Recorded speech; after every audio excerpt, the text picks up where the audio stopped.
Jeudi 18 juillet 2024, controverse. Nous vous accueillons de nouveau sur votre chaîne L'Aventure dans la Parole. C'est avec plaisir que nous nous retrouvons avec vous. Et vous êtes peut-être en voiture, dans le train, à la campagne, au bord de l'eau ou encore chez vous. Nous souhaitons que Dieu nous accorde espérance, grâce et sagesse dans l'étude de sa parole.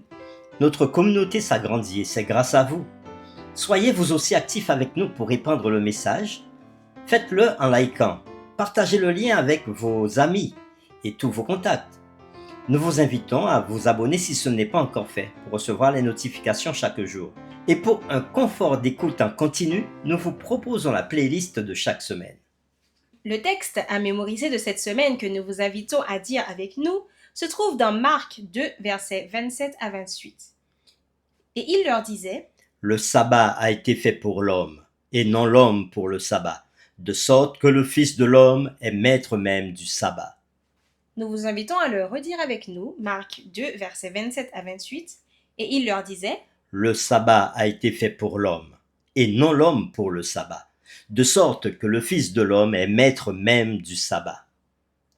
Les groupes, y compris les pharisiens et les scribes, étaient-ils hostiles aux enseignements de Jésus? Quels étaient les points de discorde entre Jésus et les chefs religieux? Les réflexions de cette semaine nous aideront à répondre à ces questions.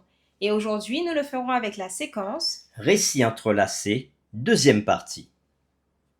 Nous vous invitons à lire Marc 3, versets 20 à 21, et nous répondrons à la question suivante: quelle expérience a conduit la famille de Jésus à le considérer comme ayant perdu la raison? Marc 3, versets 20 à 21. Ils se rendirent à la maison et la foule s'assembla de nouveau, en sorte qu'ils ne pouvaient pas même prendre leur repas. Les parents de Jésus, ayant appris ce qui se passait, vinrent pour se saisir de lui, car ils disaient: Il est hors de sens. Après avoir lu Marc 3, versets 20 à 21, répondons à la question suivante. Quelle expérience a conduit la famille de Jésus à le considérer comme ayant perdu la raison? Une accusation d'instabilité mentale, c'est grave. On l'invoque habituellement quand une personne constitue une menace pour sa propre sécurité. La famille de Jésus pensait cela de lui car il était tellement occupé qu'il ne prenait pas le temps de manger. Ils entreprirent de se saisir de lui. Et c'est là que l'histoire extérieure du sandwich se délite, interrompue par l'histoire intérieure sur les scribes accusant Jésus de complicité avec le diable. Interrompue par l'histoire intérieure sur les scribes accusant Jésus de complicité avec le diable. Il existe un curieux parallèle entre ces deux histoires. La propre famille de Jésus semble avoir de lui la même idée que les scribes. Sa famille dit qu'il est fou. Les scribes disent qu'il est de mèche avec le diable. Nous vous invitons à lire Marc chapitre 3 versets 31 à 35 et nous répondrons à la question suivante. Que veut la famille de Jésus et comment réagit-il? Marc 3, versets 31 à 35. Survinrent sa mère et ses frères qui, se tenant dehors, l'envoyèrent appeler. La foule était assise autour de lui et on lui dit: Voici, ta mère et tes frères sont dehors et te demandent. Et il répondit, Qui est ma mère et qui sont mes frères? puis jetant un regard sur ceux qui étaient assis tout autour de lui, Voici dit-il. ma mère et mes frères. Car quiconque fait la volonté de Dieu, celui-là est mon frère, ma sœur et ma mère. Après avoir lu Marc 3, versets 31 à 35, nous répondons à la question suivante: que veut la famille de Jésus et comment réagit-il?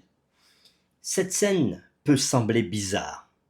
Si votre mère ou d'autres membres de votre famille viennent vous voir, ne devez-vous pas les recevoir? Le problème, c'est que la famille de Jésus n'était pas en harmonie avec la volonté de Dieu à ce moment-là. Jésus le savait. Et dans ce passage, il redéfinit ce qu'est la famille. Ceux qui font la volonté de Dieu sont ses frères, ses sœurs et sa mère. Il est le Fils de Dieu et ceux qui s'alignent sur la volonté de Dieu deviennent sa famille. Ces deux histoires dans Marc sont pleines d'ironie. Dans l'histoire intérieure, Jésus dit qu'une maison divisée contre elle-même ne peut subsister. À première vue, il semble que dans l'histoire extérieure, la maison de Jésus, sa famille, soit divisée contre elle-même. Mais Jésus résout ce casse-tête en redéfinissant la famille. Sa véritable famille, ce sont ceux qui font la volonté de Dieu comme lui. Dans l'histoire, à travers des siècles, beaucoup de chrétiens ont été séparés de leur propre famille. C'est une expérience difficile. Ce passage de Marc révèle que Jésus a vécu les mêmes difficultés. Il sait ce que c'est et il peut réconforter ceux qui vivent cet isolement souvent très douloureux. Nous vous invitons à prier avec nous. Seigneur, nous sommes heureux de connaître Jésus. Jésus qui est venu sur la terre pour nous sauver, pour nous racheter de notre vie de détresse. Et nous sommes contents de savoir que Jésus a connu les mêmes souffrances que nous. Il a connu les mêmes misères que nous. Et il a dû faire face à l'incompréhension de sa famille, à l'incompréhension de ceux qui l'entouraient.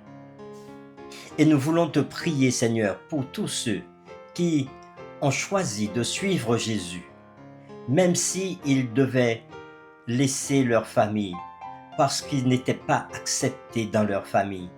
Nous prions pour que tu leur donnes ce réconfort de savoir que tous ceux qui font ta volonté font partie de ta grande famille.